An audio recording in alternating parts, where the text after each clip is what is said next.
Bienvenue au balado L'investisseur transformé. Avez-vous l'impression qu'il y a trop d'options et d'opinions vous disant comment investir et planifier votre avenir financier? Grâce à son approche simple et directe, l'animateur Ruben Antoine de la firme Toulette Matthews et Associés vous guide à travers la complexité de l'industrie financière. Les sujets abordés dans ce balado vont transformer votre expérience d'investissement et augmenter vos chances de devenir libre financièrement pour toujours. Bonne écoute! Maëla, à quoi ça sert l'argent? Acheter des choses, ou des bonbons, ou des cadeaux, ou du linge. OK, oui, ça sert à acheter beaucoup de choses, mais quand les grands-parents te donnent de l'argent comme cadeau, est-ce que tu le dépenses, achètes des choses? Non, je le mets dans mon économie. Ton économie, c'est le petit bocal qui est dans ta chambre, hein? Oui. Qui t'a montré à faire ça? Papa. Bonjour tout le monde, ici Ruben Antoine, animateur du podcast L'Investisseur transformé. Cette belle petite voix mignonne que vous venez d'entendre, c'est ma fille de 4 ans, Maëla. En fait, vous pouvez voir avec mon rire comment je suis fier quand elle dit qu'elle met tout son argent dans ses économies, car je crois vraiment que l'éducation financière des enfants, c'est important. Puis moi et ma conjointe, on essaie vraiment d'inculquer à nos filles des saines habitudes financières dès un jeune âge. Puis on le sait tous, et en tant que parents, on se demande souvent s'il faut parler d'argent avec nos enfants, quand le faire, comment enseigner en fait la valeur de l'argent, comment les inculquer de bonnes habitudes pour qu'ils puissent bien évoluer avec l'argent quand ils seront adultes. Donc, pour naviguer ce sujet qui peut être un peu tabou dans les familles, nous avons un expert invité du nom de Steve Legler. Steve, il est conseiller familial certifié. Il agit comme guide aux familles qui transmettent leur patrimoine financier à la prochaine génération. Steve Legler, il vient lui-même d'une famille d'entrepreneurs où il a été témoin de divers défis, diverses particularités de l'argent sur la dynamique familiale. Donc là, son expérience personnelle ainsi que tous les divers titres professionnels en coaching familial qu'il a acquis lui a valu une bonne expertise pour bien conseiller les familles sur le côté humain, comme le maintien des relations saines, la gestion de conflits et comment évoluer ensemble autour des questions financières. Je vous invite à me rejoindre pour dire un bienvenue à Steve. Bonjour Steve. Bonjour Ruben, merci de m'avoir comme invité. Ça fait longtemps qu'on en parle et enfin le jour est arrivé. Exact. Et puis Steve, on a déjà fait un épisode dans notre podcast en anglais, l'Empowered Investor, donc j'ai très hâte de faire cet épisode en français avec toi. Oui, et je vais démontrer mon accent de Montréal. Comme dit ma femme, ma femme qui vient de l'Abitibi me dit que mon français, il est très bien, mais j'ai vraiment un accent de Montréal. Mais c'est normal parce que ça fait 58 ans que je reste à Montréal. Exact. Écoute, Steve, moi, j'ai un accent qui mélange le créole et le français. Donc, on a tout notre propre accent. Steve, j'ai essayé de te présenter de façon très brève dans l'intro, mais j'aurais pu parler longtemps de toi car tu as un parcours vraiment intéressant. Est-ce que tu aimerais nous en dire un peu plus sur toi en quelques mots? Oui, ben chaque personne peut faire sa façon et de me décrire. Même moi, quand j'essaie de me décrire, que ce soit en anglais, j'ai encore de la misère à le dire. De le traduire en français, c'est encore plus un défi. Moi, ma carte d'affaires a changé souvent au fil des dernières années parce que j'essaie de mieux expliquer ce que je fais. La dernière version de ma carte d'affaires, je me nomme comme Independent Advisor to Families. L'important là de ça, c'est que je suis indépendant. Je ne travaille pas pour une institution. Je travaille avec beaucoup d'autres collègues qui ont des beaux logos sur leur carte d'affaires que tout le monde connaît avec des lettres dessus, de grosses firmes. Moi, je suis indépendant et c'est ça que j'aime et je veux toujours rester indépendant. Comme ça, je peux être là pour les familles et pas pour mon boss qui a la même carte d'affaires que moi, qui essaye de faire plus d'argent pour la firme pour laquelle on travaille. Moi, je mets l'accent sur les besoins de la famille et j'aime être assis à côté des membres de la famille, pas juste les parents, mais toutes les générations et essayer de les guider parce que transférer les actifs et les richesses d'une famille, d'une génération à l'autre, c'est complexe. Ça veut pas dire que ça doit être compliqué, mais c'est souvent complexe. Et souvent, les experts qui entourent ces familles-là sont des experts dans des volets techniques et ils ont tendance à oublier le relationnel, le côté humain. Et moi, je joue le rôle comme traducteur de tout ce qui se fait par d'autres professionnels pour être sûr que ça va bien fonctionner au niveau humain et relationnel avec tous les membres de la famille de toutes les générations.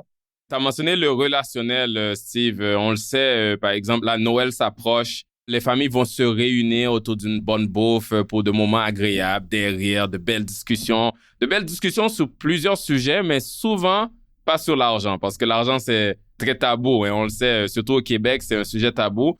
Pourquoi tu penses, Steve, que les parents ont des réticences à parler d'argent avec leurs enfants? Qu'est-ce qui les retient? Je pense qu'ils ont peur de faire quelque chose qui est pas correct. Mais juste avant d'aller là-dessus, j'aimerais retourner sur le fait du temps de l'année et que les gens se réunissent. Donc, ça devient un moment propice pour avoir certaines discussions. Durant les autres temps de l'année, on a moins ces opportunités-là. Et ce que je veux conseiller les gens à faire, c'est de planter des graines, mais pas pour essayer de faire tout dans les semaines de Noël. De mettre des sujets sur la table pour montrer à la famille qu'on est ouvert à avoir certaines discussions, mais pas pour essayer de toutes les avoir dans les prochaines 2 semaines, mais de dire que là, j'ai plus d'ouverture à parler de ces sujets-là. On va se revenir au mois de janvier, puis on va prendre le temps de faire des one-on-one avec les membres de la famille et de faire des réunions de groupe, mais au fil des prochaines semaines et des mois, mais de pas tout essayer de faire ça. Et c'est souvent ça le problème, les familles. Ils ont tellement tenu des secrets sur l'argent dans la famille et ils ont hâte de se partager ça et ils veulent le faire tout d'un coup, comme rip off the band-aid, tu sais, d'un coup. Oh, ouais, et c'est pas comme ça qu'on doit le faire, c'est vraiment tranquillement, un peu à la fois. Donc, utilisez le moment où la famille se réunit comme porte d'entrée pour mettre des sujets sur la table, mais ne soyez pas trop pressés pour les clore. D'ouvrir les sujets. Et un de ces sujets-là, c'est de parler d'argent. Et ça peut commencer avec des très petits enfants. Et quand tu le fais, quand les enfants sont encore très jeunes, ça va beaucoup mieux et c'est plus facile plus tard.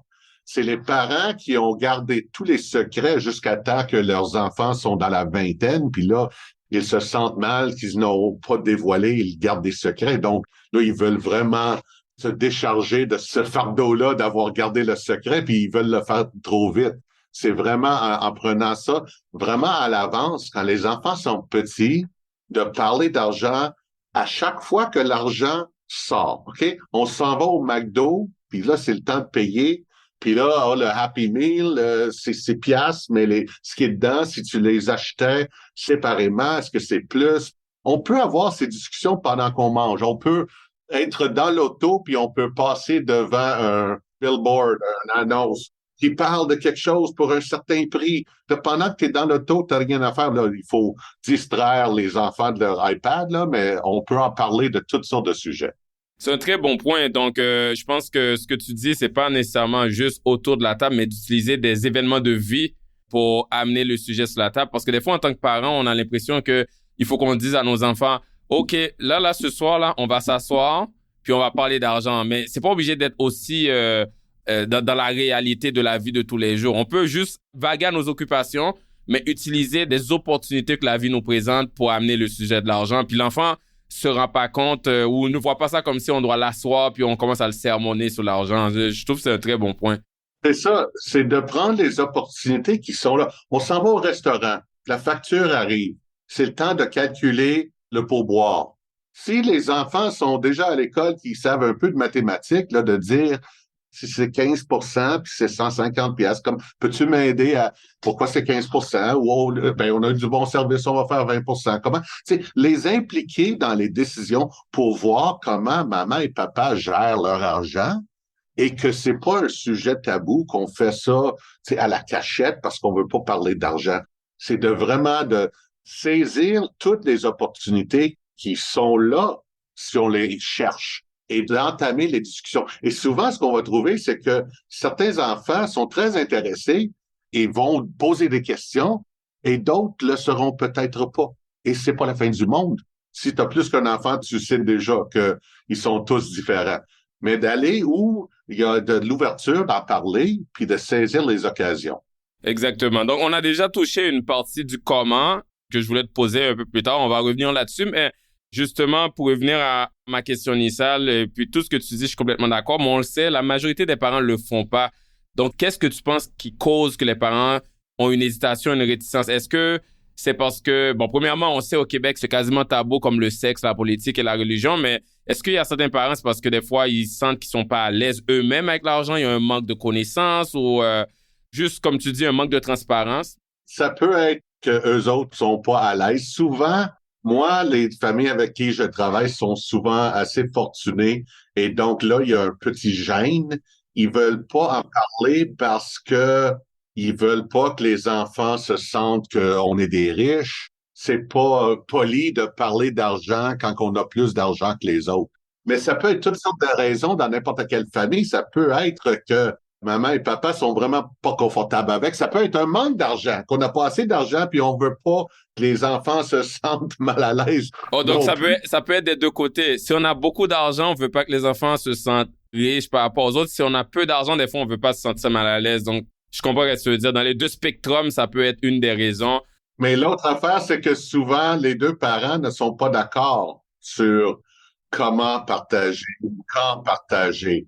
Donc, il y en a un des parents qui a grandi où lui ou elle était exposé à tout ça. Donc, ça, c'est normal. Et que l'autre parent était élevé où c'était tout secret. Donc, pour ce parent-là, ça, c'est la normalité. Mais pour moi, c'est d'essayer de se servir des occasions qui s'ouvrent à nous, d'en parler tranquillement, pas d'en faire une grosse affaire. C'est comme tu as dit, c'est pas on va faire un meeting pour le faire. C'est d'en parler 2-3 fois par semaine si des opportunités se présentent devant nous et de normaliser tout ça. Le fait qu'on peut parler d'argent sans jugement, juste pour le comprendre. À un certain âge, là, en bas de 10 ans, là, c'est vraiment juste de comprendre c'est quoi. Et vraiment, juste de comprendre. Avant, là, le 10 ans, c'était que il fallait expliquer que au guichet automatique, qu'on met la carte puis l'argent sort, c'est pas illimité que le montant d'argent qu'on peut sortir, c'est relié à quelque chose d'autre, ça. Mais là, il y a presque personne qui utilise le cash. Fait que là, c'est une autre affaire à expliquer le fait de payer avec une carte. Mais justement, payer avec une carte juste en tapant maintenant. Donc, quand tu y penses, pour un jeune enfant, si on prend pas le temps de lui expliquer la source de l'argent, d'où ça vient, ça peut venir du travail ou ça peut venir des gens qui ont des business et tout ça. L'enfant, là, qui voit tout magique, parce qu'un enfant, la vie est magique, il voit ça quasiment comme magique, hein. Tu prends une petite carte de plastique, tu tapes et puis on te donne des produits. Donc, c'est important de pas les laisser ancrer dans leur tête que c'est illimité, ça vient de l'air et puis c'est limité, en fait, et il faut pas en avoir plus. Il y a des choses qu'il faut mettre en place où il y a du travail à faire, etc. Tu soulèves un très bon point. Avec la technologie qui rend l'argent plus simple pour nous, ça rend le fardeau aux parents d'expliquer aux enfants plus difficile parce que toutes les choses, toutes les roadblocks, tout ce qui nous empêche de payer là, avant, il fallait aller chercher l'argent à la banque puis là, apporter l'argent au marché puis et là, on parle de cartes, là, on est des vieux, les jeunes, c'est même pas la carte, c'est tout sur le téléphone. Wow, Steve, on est des vieux. Steve, on n'a pas la même âge, Steve, on n'a pas la même Non, je le sais, non, je te taquine, même juste pour démontrer que des cartes, tu n'as pas besoin de la carte, tu télécharges ça sur le téléphone. Là, il y a des magasins, tu rentres, puis ça te scanne, puis tu mets des choses dans ton sac, puis tu sors, puis tout est calculé sur ce que tu as pris sur la tablette. Puis, wow! Imagine expliquer tout ça. Moi, mes enfants sont dans la vingtaine, donc ça, j'ai plus besoin, mais encore plus important pour les parents de prendre le temps d'expliquer. Ça veut pas dire qu'il faut avoir une discussion avec la famille pour dire que papa, il fait 150 000, puis maman, on n'est pas là. Mais juste d'expliquer comment l'argent fonctionne et de faire que ça soit normal de pouvoir en parler et que quand les enfants posent des questions, on donne les meilleures réponses qu'on peut donner sans trop dévoiler des choses qu'on n'est pas confortable à dévoiler. Exact. Et je pense qu'on a mis les bonnes bases de la discussion, mais justement, il y a beaucoup de parents, justement, ils vont voir le titre de ce balado-là, de cet épisode, puis ils vont soit se sentir interpellés ou d'autres vont se demander, mais pourquoi c'est aussi important d'enseigner le sujet de l'argent aux enfants. Et puis moi, je pense que c'est important. Tu sais, en tant que parent, on veut donner des valeurs à nos enfants, des valeurs humaines. On a toutes nos valeurs pour qu'ils deviennent de bonnes personnes, de bons citoyens pour évoluer en société. Mais les valeurs financières, c'est tout aussi important parce que on le sait que quand on a des mauvaises habitudes ancrées dans un jeune âge, ça va continuer plus tard. Et on connaît tous, malheureusement, autour de nous, des gens qui vivent au-delà de leurs moyens, des gens qui font des achats impulsifs, des gens qui sont vraiment stressés à cause de leurs dettes. Et même le divorce, la moitié des divorces, la cause, c'est des problèmes financiers à peu près. Puis, je pense que c'est la deuxième cause après l'infidélité. Même les parents, en fait, ils peuvent être amenés à aider un enfant qui est dans une situation financière fâcheuse dans le futur, comme une faillite ou un divorce, alors que le parent essaie d'épargner pour sa retraite.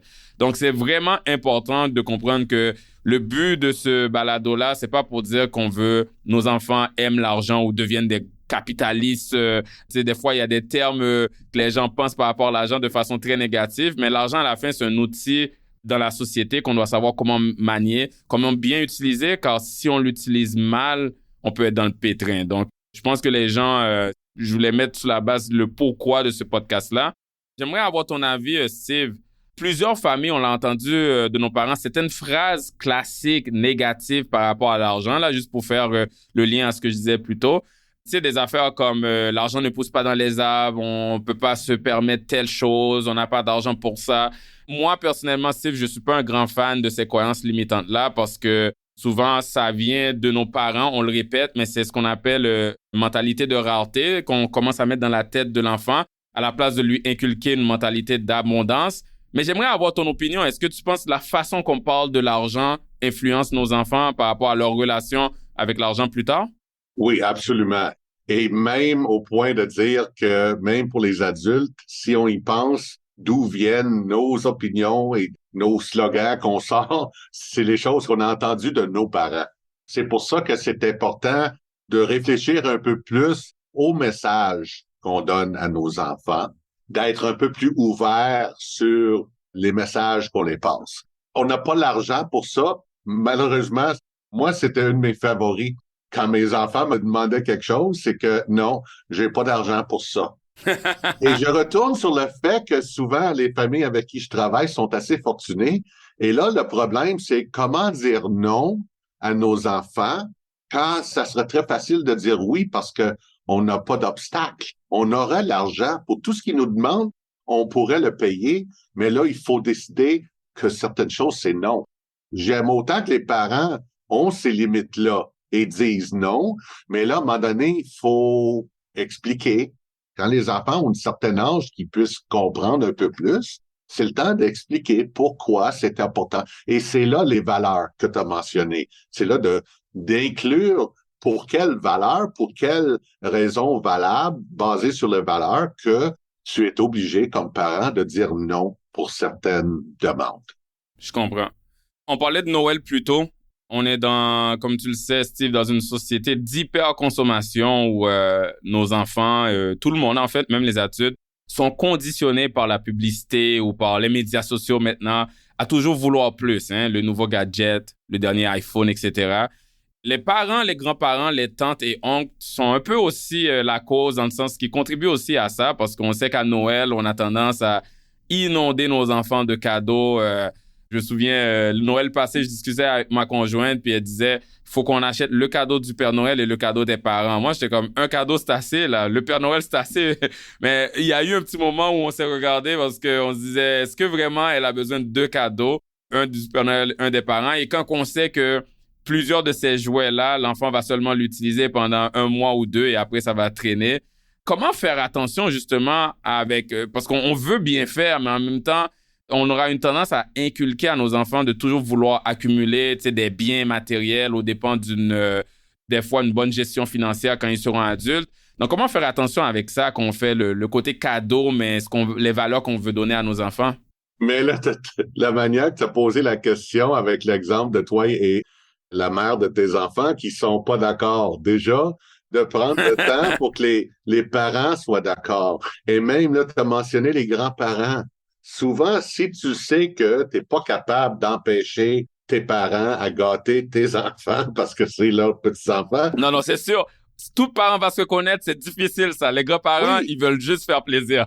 Donc, des fois, on doit faire les ajustements pour nous pour dire, ben, étant donné que les mononcles vont trop donner de cadeaux et que les grands-parents, nous autres, on devrait peut-être en donner moins juste pour pas en mettre une autre couche. Exact. Et même, tu sais, moi, quand mes enfants et mes neveux et nièces étaient, tu sais, des ados, on s'était mis ensemble, moi puis mes sœurs, là, pour discuter, là, est-ce qu'on arrête d'acheter pour toutes les nièces puis les neveux, là, parce que ça devenait trop. Fait que là, on a dit vraiment, tu sais, un cadeau comme, ou moi, je donne plus, tu sais, on s'était mis des règles parce que sinon, c'est trop facile de faire une surabondance de cadeaux, mais ce ne sont pas toujours des discussions qui sont faciles à avoir. Et des fois, la personne qui soulève la conversation est vue comme un Grinch ou quelque chose de mal. Oui, un chip, un séraphin, là, un chip. Oui, mais tu parlais des valeurs. C'est vraiment une opportunité d'avoir la discussion entre les adultes sur les valeurs. Et si il y a d'autres membres de la famille extensionnée qui n'ont pas les mêmes valeurs, qui veulent encore gâter nos enfants, c'est difficile de les empêcher de le faire, mais ça n'empêche pas qu'après Noël, le reste de la famille soit parti, d'avoir une discussion avec les enfants et de dire, wow, t'en as eu des cadeaux, là, t'en as peut-être même trop, est-ce qu'on pourrait les donner à un organisme qui pourrait les distribuer à des gens moins fortunés et de rentrer ça dans leur tête que même Noël prochain, ils vont passer même à l'avance, avant Noël, de dire est-ce qu'on peut. Au moins les anciens cadeaux, hein, puis ça, les anciennes, dans l'éducation financière, il y a toute la partie d'être généreux aussi, de donner au suivant. Donc, ça commence aussi à les enseigner.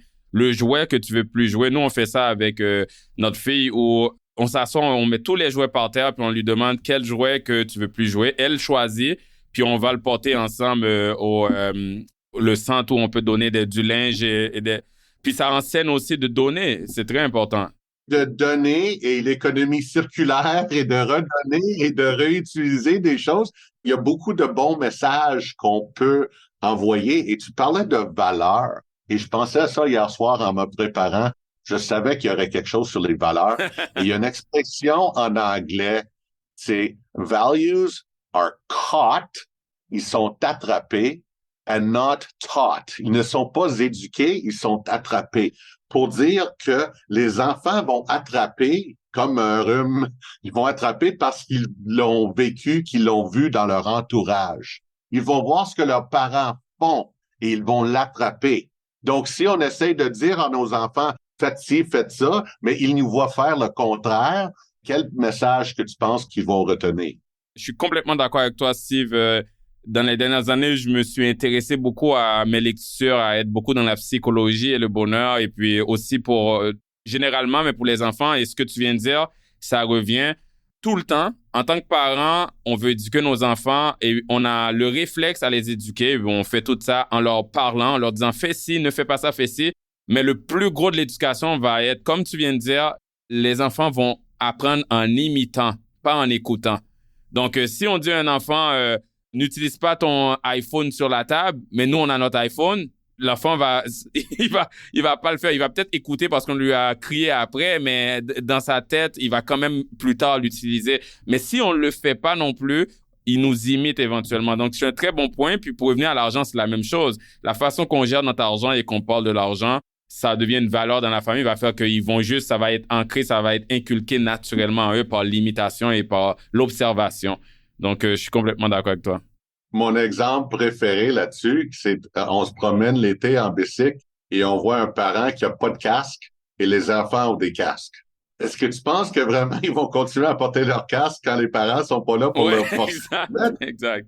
Moi, j'ai jamais aimé mettre un casque, mais quand je me promenais en vélo avec mes enfants, je leur forçais à mettre un casque. Il fallait que je le mette, là. Sinon, c'était... Mais malheureusement, je suis un peu l'exception. J'en ai vu beaucoup d'exemples qui font le contraire et je sais pas comment ils font, mais ils se disent des choses que ils vont m'écouter parce que je suis le parent, mais c'est vraiment en donnant l'exemple dans tout ce qu'on fait. Quand on est parent, là, les exemples qu'on donne, sans même le savoir, on le réalise pas, mais les enfants nous regardent et ils veulent nous imiter, comme tu as dit. Exact. Et puis, pour revenir aux cadeaux de Noël et la surabondance des cadeaux, Plus tôt dans notre conversation, tu as mentionné que quand il faut parler d'argent avec les enfants, des fois, les deux parents, ils ont juste pas la même opinion ou du moins la même aise ou les mêmes valeurs par rapport à ce sujet-là. Pour revenir au cadeau avec ma copine, l'épisode où justement on se demandait est-ce qu'on donne beaucoup de cadeaux ou non. Éventuellement, puis ça, j'aimerais partager ça avec tous les auditeurs, auditrices. On a eu beaucoup de discussions là-dessus, on a pris le temps de communiquer et puis on essaie de plus en plus, comme tu dis Steve, on ne peut pas contrôler les grands-parents, mais nous, pour balancer le tout, d'offrir plus des expériences à nos enfants à la place des biens. Puis ça vient aussi de n'importe quelle lecture que quelqu'un commence à faire sur le sujet du bonheur. La façon qu'on utilise notre argent peut nous apporter plus de bonheur à long terme que d'autres façons. Puis dépenser dans les expériences, des moments inoubliables avec les gens qu'on aime, c'est ça qui donne un bonheur plus long terme que s'acheter une bébelle qui donne un petit joie passager. J'avais cette discussion-là avec ma conjointe. L'exemple que j'aimais utiliser comme test, c'est de lui dire, je vais faire le test avec toi, Steve. Quel cadeau de Noël que tu as eu quand tu avais 11 ans? Aucune idée. Exact. Je vais faire ce test-là parce que on s'en rappelle plus des cadeaux qu'on a eu la majorité de notre vie, alors qu'on a l'impression que c'est ça qu'on veut, mais je demanderais à quelqu'un, rappelle-moi un moment d'enfance que tu étais avec ta famille qui t'a apporté de la joie. Ça, on s'en rappelle. Puis ça, c'est le test que j'aime faire, juste pour montrer, pour illustrer que c'est le fun d'avoir des cadeaux. Moi aussi, j'aime recevoir des cadeaux. Mais c'est pas ça qu'on va se rappeler plus tard qui nous donne vraiment le vrai bonheur. Les seuls cadeaux matériels qu'on s'en rappelle, c'est si c'est lié à une émotion. Par exemple, des fois, c'est la première bicyclette, des choses comme ça. Mais on va toutes les oublier. Nos enfants vont tout oublier, la nouvelle poupée mais ils vont se rappeler du temps qu'on passe avec eux, les rires, le spectacle qu'on est allé voir, les temps dans le chalet. Donc, moi, j'invite les gens, leur argent, d'essayer de mettre le plus sur ça, sur des émotions, des événements, du moment ensemble, des voyages, par exemple, que plusieurs cadeaux à Noël. Mais Ruben, tu as parlé du fait que si les parents ont des points de vue un peu différents sur l'argent, quand les enfants ont un certain âge, quand ils sont rendus des ados, et si on a eu le réflexe de parler d'argent un peu plus couramment dans le jour au jour qu'on a en famille, on peut même en discuter que, maman, elle traite son argent un peu plus comme ça parce que dans sa famille, quand elle a grandi, c'était comme, moi, je le fais comme ça. C'est comme même dans la cuisine. Là, ma femme a fait une omelette pas de la même façon que moi. Puis là, les enfants sont là, ils regardent. Tu l'as pas fait comme maman. Non, je l'ai pas fait comme maman. Il n'y a pas juste une façon de faire toutes les choses. Et c'est correct de voir que chaque parent a ses particularités de la façon qu'elles font certaines choses. Et c'est le fun d'en discuter. Et si vous avez le don d'avoir des enfants qui sont intéressés, ben, parlez-en, continuez à les inculquer là-dedans et de faire que de parler d'argent ou de parler de comment faire une omelette. Mais quand tu peux avoir une conversation animée pour partager tes valeurs, le pourquoi, le fait que c'est correct que tout le monde le fait pas de la même façon, que peut-être que ton enfant, ayant regardé maman et papa faire leur omelette, va trouver une façon qui prend À un lui peu ou à elle. et la même chose avec l'argent. C'est vraiment d'aborder des sujets et que c'est rendu un autre sujet qu'on est confortable de discuter. Même si dans notre famille, quand on avait l'âge de notre petit, on n'en parlait pas, ça veut pas dire qu'il faut pas en parler. Et justement, comme on mentionnait tantôt, c'est tellement plus difficile à voir l'argent et comment ça rentre et que ça sort aujourd'hui qu'avant, que ça prend plus de temps à tout l'expliquer, fait qu'il faut faire plus attention. OK, Steve, là, les parents, ils comprennent à quel point c'est important. La question que plusieurs se posent, même ceux qui savaient avant que c'est important, c'est à quel âge on doit commencer à parler d'argent avec nos enfants? Parce qu'il y en a qui ont l'impression qu'il faut attendre l'adolescence. Puis je sais que, je disais tantôt, je lis beaucoup sur la psychologie, ils disent souvent que les enfants, ils vont acquérir plusieurs de leur apprentissage pour toute leur vie avant 6 ans. Moi, je me demandais, toi, tu penses à quel âge que c'est bon de commencer avec les enfants, de parler d'argent? Aussitôt qu'ils puissent comprendre, même 3, 4, 5 ans, oui, d'en parler pour qu'ils voient que c'est un sujet qu'on peut aborder. Et là, quand ça devient le temps de donner d'argent chaque semaine, un allowance, je sais même pas comment on dit ça en français, mais... Une allocation, un argent de poche, ça, j'aimerais qu'on en discute, mais je te laisse y aller, ouais. Oui. Et ça, j'imagine que c'est vers 9, 10, 11 ans, je ne sais pas, selon la maturité des enfants et combien d'enfants dans quelle tranche d'âge et tout ça. Quand c'est rendu là, on parlait de la technologie qui rendait des choses plus difficiles. Aujourd'hui, il y a des technologies maintenant qui rendent ça plus facile. Il y a des applications avec des banques pour des cartes, pour gérer, pour qu'on puisse donner de l'argent et là, on puisse suivre sur quoi les enfants dépensent. Ça existe déjà aux États-Unis depuis quelques années, mais là, on voit même des annonces à la télé. Je pense que c'est la RPC qui a un appli pour ça, justement fait pour les ados.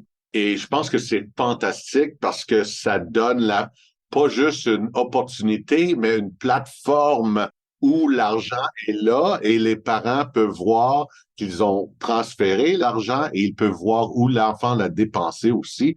Donc, la facilité d'avoir des sujets pour qu'on puisse parler ensemble des décisions qui ont été prises, là, c'est fantastique et ça n'existait pas avant. C'est vrai, puis moi, des fois, il y a des membres de mon entourage, des amis, qui s'étonnent que j'ai commencé à parler d'argent avec ma fille, Maëla. Elle a 4 ans et s'en va sur 5 maintenant depuis qu'elle a 3 ans environ. Mais des fois, les gens se disent, quoi, tu parlais de $20 d'investissement? Non. Des fois, c'est des concepts simples comme c'est quoi la différence entre besoin et désir. On parlait tantôt que l'argent est pas magique. Je lui explique que je travaille, même si elle comprend pas tout le lien, le travail, mais quand je travaille, ce qu'on met sur la table, ça vient du fait qu'on la paie avec l'argent, puis je reçois l'argent en travaillant. Puis aussi, des concepts simples comme la gratification différée. Donc, le fameux test de la guimauve, là, je sais pas si tu sais je l'ai fait avec ma fille. Pour ceux qui savent pas, on peut le trouver sur YouTube, là, qu'on met une guimauve sur la table devant un enfant, puis on sort de la salle. Donc, nous, on l'a filmé avec notre téléphone et on lui dit, elle peut manger la guimauve maintenant ou elle peut attendre. Si elle attend, elle va avoir 2 guimauves. Puis, le test est vraiment drôle sur YouTube. Il y a des enfants qui le mangent tout de suite. Il y a des enfants qui le touchent puis qui reviennent, qui disent, la tentation est là. Puis, il y en a qui ont appris avec ça, ou il y en a qui l'ont déjà ancré en eux, qui ont plus de capacité à attendre pour plus tard, qui est le même concept d'épargner son argent pour avoir plus tard. Puis, il y en a qui sont pas capables, mais j'ai vu que ma fille, c'est très drôle comment elle le touchait, la manière elle le redéposait, puis en fin de compte, elle l'a pas mangé. Mais ça, c'est des petits jeux, des petits tests qu'on peut faire avec des enfants pour leur montrer comment on peut avoir plus juste en se retenant un peu puis en attendant. Donc, c'est pour ça que des fois, quand les gens disent parler d'argent, ça a l'air complexe pour un enfant de 3 ans ou 4 ans, mais il y a des petites façons de le faire. C'est juste la fée des dents là qu'on perd notre dent. C'est un moment, à la place de juste mettre $5 ou $3 en dessous de l'oreiller, de discuter d'argent. Donc, je pense que tu le disais plus tôt, Steve, il y a tellement d'exemples de la vie courante qu'on peut utiliser pour en parler avec un enfant très jeune. Oui, et même quand ils sont un peu plus vieux, là, on voit une annonce à la télé pour payer des choses avec Visa débit au lieu de Visa crédit. Ou Interac versus mettre ça sur la carte de crédit. Ce concept-là de payer avec l'argent qu'on a déjà dans notre banque versus payer avec crédit et le rembourser plus tard, là, c'est un gros concept qu'il y a bien du monde qui comprennent mal, même des adultes. Donc, ça démontre l'importance de vraiment commencer jeune et d'expliquer ces concepts-là. Tu parlais, c'est pas des dollars, c'est des concepts derrière tout ça.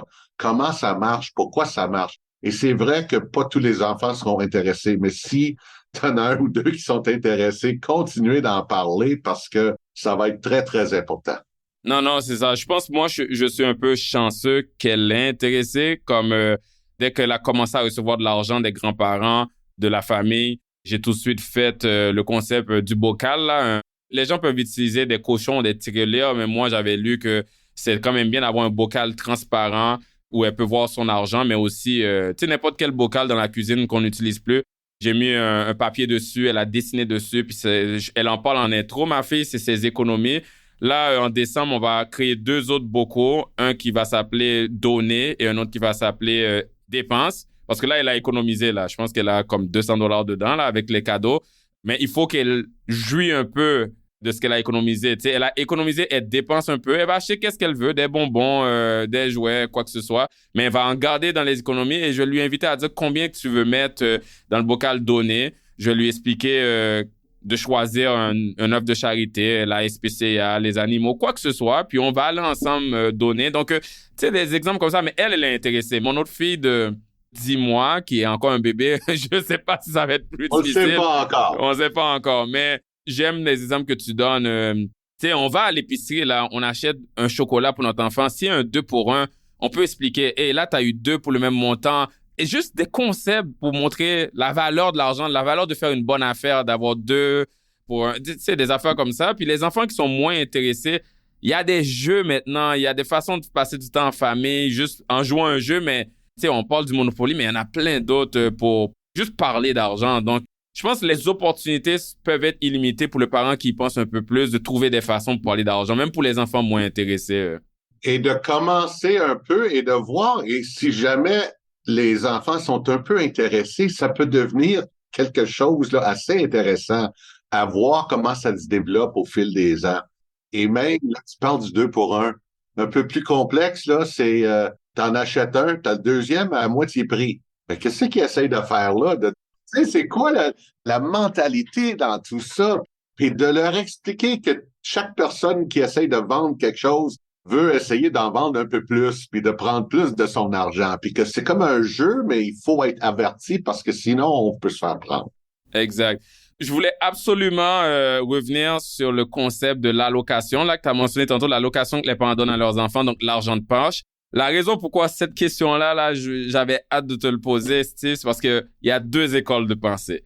Bon, il y a plusieurs variantes des écoles de pensée, mais on va dire deux grandes. Il y a le donner... Bon, premièrement, dans les deux écoles de pensée, moi, je fais pas référence à donner une allocation ou non. Ça, c'est correct. C'est même culturel. Moi, quand je suis arrivé d'Haïti, j'avais jamais connu ça, les parents qui donnent une allocation, mais je vois la valeur de le faire parce que l'enfant commence à apprendre à manier de l'argent et faire ses erreurs avec l'argent quand il est jeune, à la place de le faire quand il a 20 ans avec une carte de crédit. Mais les deux écoles de pensée que je faisais référence pour les parents qui donnent une allocation, c'est il y en a, Steve, qui vont dire « Je veux enseigner les valeurs du travail à mes enfants. » Donc, s'ils font des tâches ménagères dans la maison ou ils font leur lit, ils font la vaisselle, ils contribuent, c'est seulement s'ils font ça là que je vais leur donner de l'argent de poche. Ça, c'est une école de pensée. L'autre école de pensée, puis je comprends, ça enseigne les valeurs de travailler pour avoir de l'argent. Mais l'autre école de pensée, c'est je vais leur donner, pas lié avec les tâches ménagères parce que je veux pas qu'ils associent « Hey, si je dois nettoyer la table, c'est pour me faire payer, sinon je le fais pas. » On est dans une famille, c'est une petite société, ils doivent avoir les valeurs de contribuer à la famille sans vouloir quelque chose en retour. Donc, je sais que ces deux-là existent. Je voulais savoir, toi, qu'est-ce que tu en penses? OK, mais j'aime le fait que tu dis « Qu'est-ce que tu en penses ?» au lieu de me demander « Qu'est-ce que j'ai fait? » Mais là, on est curieux aussi. On aimerait savoir qu'est-ce que tu as fait aussi. Et là, le risque que mes enfants écoutent un balado que j'ai fait, surtout en français, sont moindres. Donc, je peux parler ouvertement pour dire que là, je parle pas d'expérience personnelle parce que moi, j'ai pas eu d'allocation quand j'étais jeune. OK, comme moi. OK. J'en ai pas donné non plus. Mes enfants ont eu beaucoup de cadeaux en argent de leurs grands-parents. Donc, c'est pas vraiment nécessaire. Mais en revenant sur tes deux options, il y en a pas un qui est bon, l'autre qui est pas bon. Là, les deux ont des bons points. Et c'est comme un peu avoir un salaire ou travailler à commission. Tu travailles, t'en as plus ou t'as un salaire. Et je dirais, c'est pas un either or, c'est pas un ou l'autre, c'est un both and. Pourquoi pas faire quelque chose entre les deux pour dire, je te donne tant par semaine, même si tu fais rien, c'est comme un salaire de base. Là, si t'en veux plus, si tu fais ci, je te donne un peu plus. Si tu fais ça, je te donne un peu plus. Comme ça, même deux frères et sœurs, là, s'il y en a un qui est content avec son affaire de base, mais qui veut pas en faire plus, au moins, il y a quelque chose. Et là, celui qui va faire un peu plus peut avoir plus. L'important, c'est d'en parler et d'arriver à la façon de faire en famille. Moi, c'est la co-création qui est la plus importante et d'arriver à un système qui fonctionne pour la famille en discutant ensemble, c'est le meilleur. J'aime comment tu combines les deux parce que tu as raison. Des fois, on a tendance à vouloir voir certaines décisions blanc ou noir alors que la bonne réponse se situe un peu entre les deux. Puis, c'est vrai que j'ai écouté un podcast sur le sujet à un moment donné qui disait, le monsieur sur le podcast, il disait que lui, qu'est-ce qu'il fait, c'est qu'il donne pas d'allocation ou d'argent de poche à ses enfants s'ils font des choses dans la maison, comme je disais tantôt, parce que ils doivent contribuer et tout. Mais s'ils font d'autres choses qui sont liées à la famille, qu'on aurait payé pour, qui demandent un peu plus d'efforts, par exemple, tondre le gazon ou, tu sais, si on payait pour de toute façon, aller nettoyer quelque chose à l'extérieur, peinturer les clôtures, etc. Là, on dit, OK, on aurait payé pour quelqu'un, Ça peut être une opportunité pour éduquer financièrement aussi. Voici la job, combien tu penses que ça vaut? Voici, on négocie un prix, on serre la main. Donc, ça serait une façon peut-être de combiner les deux. Les tâches de la vie courante, tu es dans la famille, tu contribues. Des grosses tâches qui est pour la famille aussi. Peut-être ça, on peut payer. Donc, j'aime ça, tu sais. Puis là, je donne un exemple, mais il y a beaucoup de façons qu'on pourrait combiner les deux.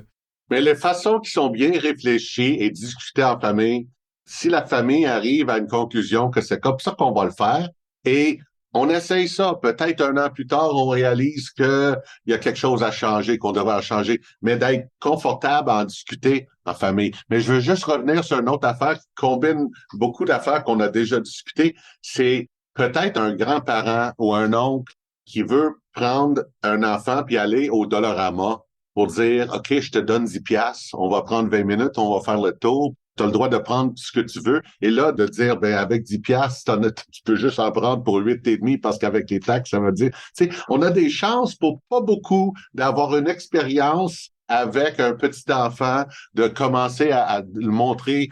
L'enfant serait partie prenant, là. OK, on va au magasin, puis moi, je peux choisir, mais en même temps, le 10 piastres que le grand-parent aurait dépensé, là, la valeur de toute l'expérience, puis de, OK, là, t'en as un pour 2 piastres, il te reste 8, mais là, avec les taxes, là, mais là, je cherche, puis là, t'en as trop, faut remettre quelque chose sur la tablette, là, qu'est-ce que tu veux plus? Toutes ces affaires-là, des discussions, ça se fait pour pas beaucoup d'argent, et il va y avoir des leçons qui vont servir toute leur vie. J'adore ton exemple parce que c'est tellement une belle éducation, cet exemple-là, de prendre un montant limité d'argent. Puis l'enfant s'amuse en même temps parce que je choisis ses affaires à lui, mais l'enfant dans sa tête commence à comprendre que j'ai un montant que je dois travailler avec. Et je me suis reconnu dans ton exemple, pas pour la même situation, mais quand je suis allé au cinéma avec ma fille, puis tu sais, il y a les arcades, là, les jeux, puis à un moment donné, elle voulait toutes faire les jeux. Tous les jeux, là, les petites bébelles de tirer, de conduire des autos, la petite moto.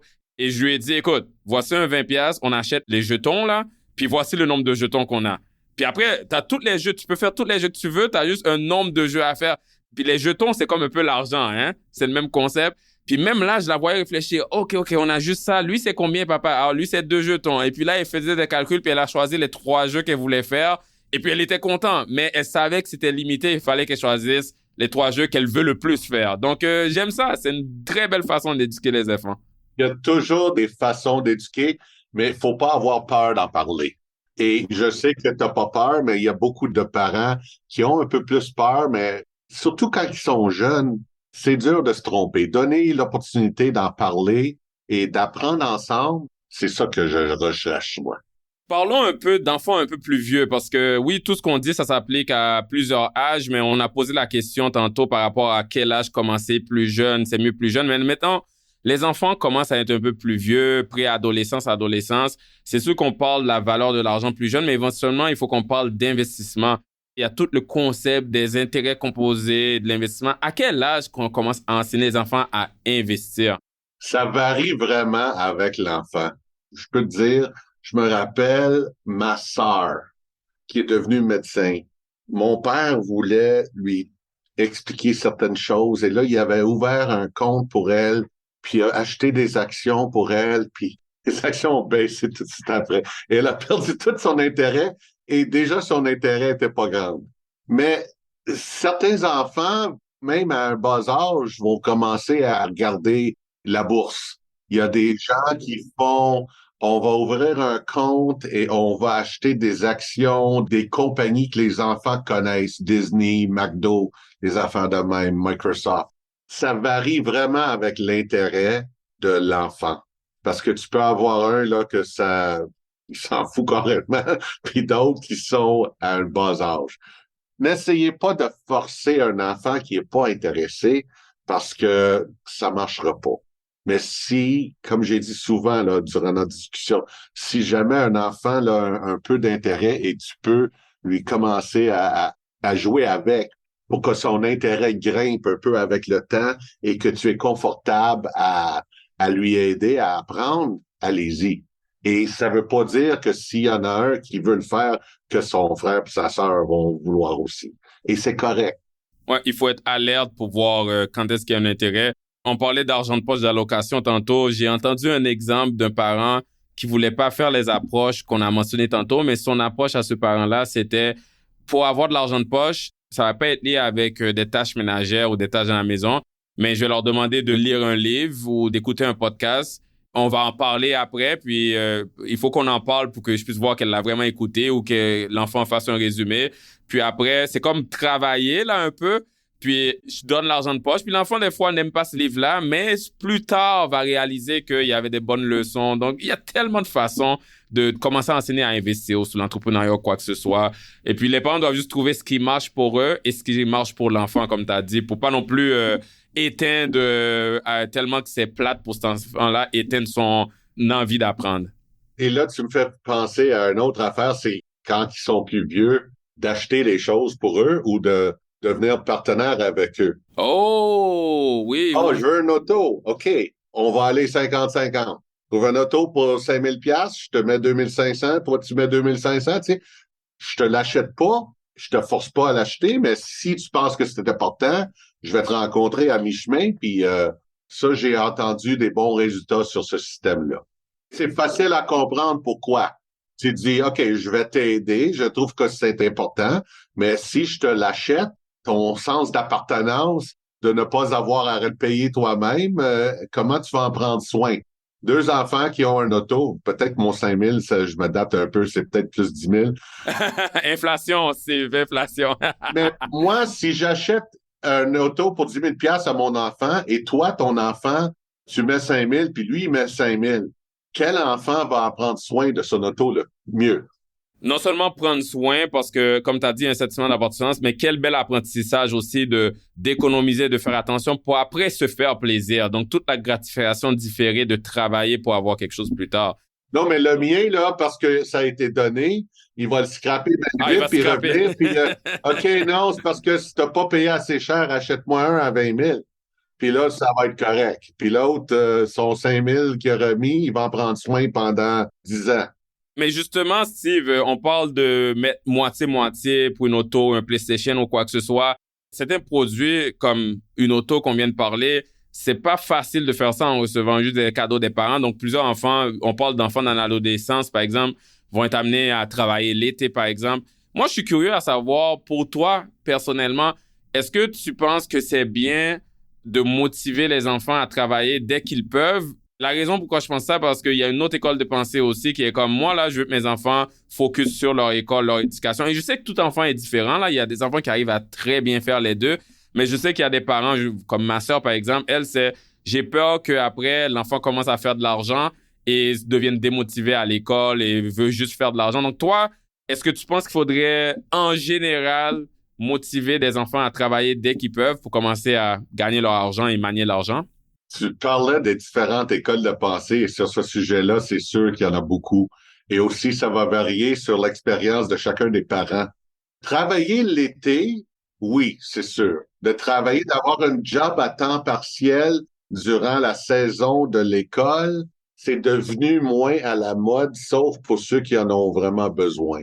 En autant que la job n'affecte pas les notes que l'enfant va avoir à l'école, tu sais, ou le nombre d'heures, de limiter le nombre d'heures, mais c'est des discussions qu'il faut avoir avec l'enfant. Pourquoi tu veux faire ça et sur quoi tu vas le dépenser? Et là, d'avoir est-ce que tu vas garder ton argent puis tu vas en sauver? Ou est-ce que c'est l'argent pour aller faire des parties à chaque fin de semaine puis là, ton compte de banque revient à 0 après chèque de paye? Il y a des discussions à avoir sur tout ça et de l'éducation à faire. Fait qu'il y a pas, c'est pas blanc, noir ou blanc, là, de oui ou non. C'est de le gérer. Mais là, moi, la discussion similaire là-dedans, c'est de forcer les enfants dans une entreprise familiale. Et moi, je dis, si c'est pour inculquer les valeurs du travail, de faire travailler les enfants l'été ou de venir samedi passer la mop, forcer les enfants à travailler parce que ça donne la valeur du travail, oui. Ça donne la valeur du travail, c'est vrai, puis ça permet aussi à l'enfant de se responsabiliser. Quelque chose aussi simple, d'avoir une discipline, d'arriver à l'heure quelque part, de respecter certaines règles, parce que dans un emploi, il y a toujours des règles à respecter aussi pour la bonne atmosphère. Mais aussi, on est dans l'éducation financière, recevoir une paye qui a des déductions à la sauce, devoir faire son impôt à la fin de l'année, c'est toutes des choses, le mieux qu'on peut commencer à s'outiller ou à apprendre là-dedans, on va être mieux équipé plus tard en tant qu'adulte. Et une chose qui est vraiment importante, je pense, c'est qu'on le sait, là, beaucoup de jeunes, quand ils sont rendus au cégep à l'université, ils ont beaucoup de misère à savoir où ils veulent se diriger en tant que carrière. Donc, moi, je pense que travailler tôt permet aussi d'essayer plusieurs choses. Tu sais, des fois, on fait une job manuelle pour réaliser c'est pas ça qu'on veut faire, ou on fait une job de bureau pour réaliser moi, je trouve ça plate. Mais juste l'avoir essayé avant, on apprend sur soi et puis on permet d'avoir plus de chances de savoir qu'est-ce qu'on aime et où se diriger plus tard. Donc, il y a beaucoup de valeur à travailler définitivement. Oui, les parents qui disent « Je ne veux pas que mon enfant travaille », je lui poserai des questions, là, pas du tout, mais pourquoi? Tu as peur de quoi? Et il y a une discussion à avoir. Là, si tout le monde est d'accord, l'enfant ne veut pas travailler, les parents ne veulent pas que l'enfant travaille. Oh, ben c'est correct. Il n'y a pas de problème, non. Souvent, c'est les parents qui veulent que l'enfant trouve une job, puis l'enfant n'est pas assez motivé. Là, c'est un autre paire de manches. Tu as une autre discussion à avoir. Puis, les jeunes qui sont au secondaire, tu sais, depuis 2017, Steve, il y a eu un retour, après beaucoup de discussions là-dessus, il y a un retour du cours d'éducation financière au secondaire 5. On parle d'éducation financière à nos enfants. Est-ce que tu penses que le cours est assez? Oh boy, non, moi je trouve que c'est bon qu'ils le font, enfin, mais pour certaines familles, le cours va être le plus qu'ils vont apprendre parce qu'ils n'apprendront pas grand-chose de leurs parents.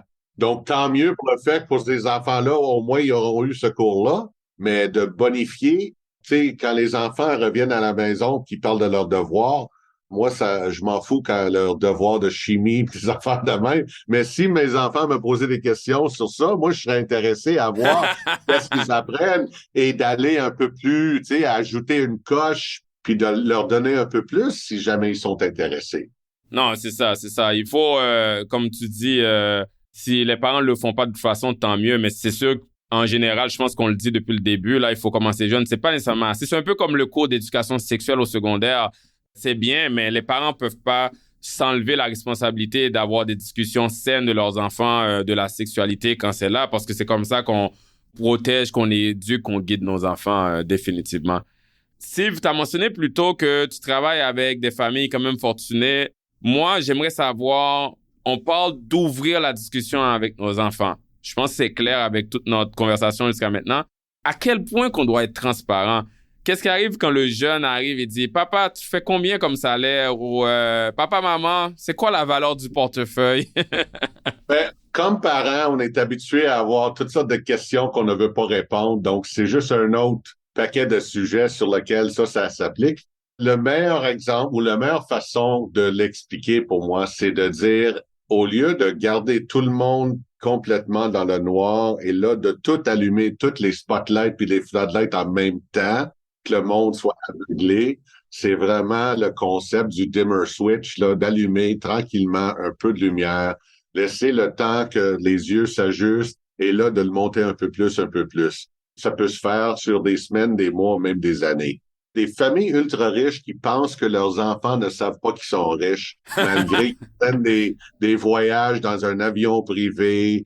Et là, les enfants sont intelligents, là. Ils voient que leur maison est plus grosse que l'autre maison. Ils comparent. Et là, ils ont des amis à l'école qui ont googlé le nom de famille, puis là, ils reviennent à l'école, puis ils disent « Hey, ton père, il vaut 2 milliards. » Mais même si tu essayes de cacher ça, encore, ça revient au fait que ça soit correct d'en parler et de dire que il y a des choses qu'on garde privées, il y a des choses qu'on garde entre nous.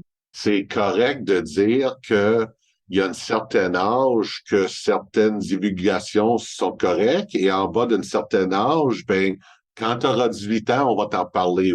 Mais entre-temps, on peut parler de l'argent et oui, nous avons plus d'argent que bien d'autres et c'est pour ça qu'on a certaines responsabilités et c'est pour ça qu'on fait certaines choses, mais on n'en parle pas aux autres et il y a toujours des leçons et d'essayer de cacher les choses quand les enfants posent des questions, des réponses complètement bêtes, là, ça suffit pas. Il faut commencer à allumer un peu. Si les questions sont là, il faut donner un peu d'informations, mais en même temps, expliquer, oui, c'est vrai, nous avons beaucoup plus d'argent que d'autres familles et avec ça, il y a des responsabilités. Et il faut apprendre à garder des choses privées entre la famille et on va essayer de t'inclure dans les décisions de comment on gère cette responsabilité civique, le fait qu'on a plus d'argent. Ben, sur ce sujet-là, Steve, comme tu le sais, ça c'est universel. Tous parents souhaitent que leurs enfants aient une meilleure situation que la leur, une meilleure vue que la leur. Il y a aucun parent qui dirait que moi, j'aimerais que mon enfant soit moins bien financièrement que moi. C'est toujours le contraire. Donc, les parents qui ont travaillé fort pour avoir une certaine situation, améliorer leur situation financière et qui sont devenus confortables et qui offrent une vie confortable à leurs enfants, souvent, conséquemment, l'enfant ne connaîtra pas les mêmes défis que ses parents ont une vie. Donc, on pourra dire, généralement, l'enfant a une vie facile, plus facile du moins. Dans ce cas-là, puis tu parlais de famille aisée, comment s'assurer que ces enfants-là ne deviennent pas des personnes gâtées et paresseux qui se disent « Papa, maman sont à l'aise financièrement, je suis correct ». Comment s'assurer qu'ils deviennent des gens responsables, qui sont motivés eux-mêmes à bâtir leur propre futur, à travailler pour créer leur propre opportunité? La plus grande crainte de toutes ces familles-là, c'est que les enfants ne seront pas motivés et c'est pas facile et ça revient à certaines choses qu'on a déjà parlé. Ils voient ce que les parents font. Si les parents décident de ne plus travailler, ils vont voir si le work ethic est encore là dans les parents qui continuent d'aller soit travailler ou soit aller mettre beaucoup d'efforts dans un effort philanthropique, mais qui vont travailler. Si les parents prennent 6 mois de vacances à chaque année, puis qui ont du monde alentour qui paye pour faire tout et rien alentour, les enfants vont voir ça, ils vont penser que c'est ça la normale. Comme on disait tantôt, ils vont imiter. Ils vont imiter. Le truc, c'est d'élever ces enfants qui soient assez responsables que même si on leur laisse des milliards, ils vont être capables de vivre avec et avoir une bonne vie. Et si on leur laissait rien, ils seraient OK avec ça aussi. Mais c'est pas facile, c'est le plus grand défi des familles fortunées. Et c'est pour ça qu'on voit des exemples que des célébrités qui disent « Je vais laisser rien à mes enfants parce que je vais... » Et c'est pas nécessairement la bonne réponse non plus. Il y a des façons d'élever ces enfants pour qu'ils puissent devenir responsables. Mais souvent, c'est quelqu'un qui a travaillé, qui est parti de rien, qui est devenu riche et là, qui essaye d'enlever tous les obstacles pour ses enfants pour pas que ses enfants ont à vivre ce qu'ils ont vécu. Mais ils sont devenus qui ils sont devenus à cause des étapes qui ont été forcés à franchir. Fait que c'est comme un paradoxe. Et c'est encore un autre sujet qui vaut la peine de discuter en famille et de vraiment dire à nos enfants qu'on a des craintes et de là ne pas leur acheter l'auto à 100%, mais de leur forcer à mettre leur moitié. C'est tous les petites affaires qu'on fait. Ah, ben oui. De pas tout donner cuit dans le bec, de les amener, de les motiver à aussi contribuer aux choses qu'ils veulent se payer. C'est un bon point. L'auto, c'est le bon exemple d'une façon, même pour les familles aisées, d'inculquer des valeurs de travail, de le faire soi-même à la place de se fier sur papa ou maman. Ça revient à un mot que, là, il y a quelqu'un que je connais qui dit, il n'y a pas un bon mot en français pour le mot en anglais, parenting. Ça revient au parenting. How do you parent your children? Comment tu es comme parent à élever tes enfants? Parce que souvent, moi, je suis rentré dans ça comme un conseiller pour les familles en affaires. Et donc, c'était plus, on a un problème dans l'entreprise. Et souvent, je découvrais, plus souvent qu'autrement, que les problèmes dans l'entreprise, c'était vraiment des problèmes de parenting. Les parents n'étaient pas assez sévères quand les jeunes étaient plus jeunes. Non, c'est sûr. Moi, je pense que ce défi-là, oui, les familles aisées, je pense que toutes les familles l'ont à différentes échelles. Moi, j'aime donner l'exemple de... Tu sais, tous parents pensent que ces enfants sont un peu plus gâtés, mais c'est juste parce qu'ils ont créé une meilleure vie pour les enfants. Mes parents vont dire, « Hey, toi, là, t'as été chanceux, tu pouvais prendre le bus pour aller à l'école. Moi, je marchais 8 km pour aller à l'école. Moi, je vais dire à ma fille, moi, je prenais le bus pour aller à l'école. Toi, tu te fais déposer par moi à l'école. » Elle va dire à ses enfants, moi, j'étais dans le trafic, je me faisais déposer. Toi, tu te téléportes. Tu sais, ça va avec une autre technologie. À la fin, là, on veut le meilleur pour nos enfants, mais nos enfants, si on crée un environnement sécuritaire pour eux, ils vont être mieux, mais il faut trouver des trucs, comme tu as dit. C'est pas comme si je forçais ma fille à prendre le bus jeune, éventuellement adolescent, oui. Faut quand même trouver d'autres trucs, user de notre créativité pour essayer quand même de leur inculquer les valeurs. Même s'ils ont l'air gâtés, je pense que quelque chose va rester plus tard. Je pense que c'est ça ma leçon principale de notre discussion aujourd'hui, Steve. Tu mentionnais tantôt d'avoir plus un sens d'abondance. Le cousin de l'abondance, c'est la positivité, puis la confiance. Puis de montrer à nos enfants qu'on est confiants qu'ils vont apprendre et qu'ils seront des bons gardiens de ce qu'on a. Si on vient que non, toi, t'es pas bon, puis tu vas perdre ton argent, fait que je t'en donne pas. Si on est négatif avec eux, on va voir ce qu'on a semé. Si on est positif, si on leur donne confiance, si on leur donne des opportunités d'échouer à petite échelle pour qu'on puisse les corriger puis les dire qu'est-ce qu'on a appris, puis la prochaine fois, j'aime autant que mes enfants échouent avec un problème de 500 pièces qu'avec un problème de 5 millions. Laissez-leur se tromper et encouragez-les à apprendre des leçons, être avec eux, leur donner confiance, aider à apprendre. C'est ça revient tout dans le parenting puis le style qu'on essaye d'inculquer. Hey, c'est tellement bien dit, Steve. Je pense que c'est une bonne façon de conclure l'épisode. Abondance, positivité, se permettre de se tromper à petite échelle et la confiance, tout ça, c'est le parenting. Merci beaucoup, Steve. T'es une mine d'or d'informations par rapport à ce sujet-là et toutes les relations familiales et l'éducation financière et autres. Donc, je te remercie beaucoup de ta générosité de venir partager ça avec nous sur le podcast aujourd'hui. Merci beaucoup, Ruben. Ça m'a fait plaisir. Merci. Merci. Donc, j'espère que les auditrices et auditeurs, vous avez apprécié cet épisode qui nous concerne tous en tant que parents. Et je vous souhaite une bonne fin de journée et on se voit dans le prochain épisode de l'Investisseur transformé. Vous venez d'écouter l'Investisseur transformé, animé par Ruben Antoine. Veuillez visiter le site web tma-invest.com pour vous abonner au balado, demander une copie gratuite du livre L'Investisseur transformé et pour en savoir plus sur la façon dont notre firme aide les investisseurs à atteindre leurs objectifs financiers. Merci.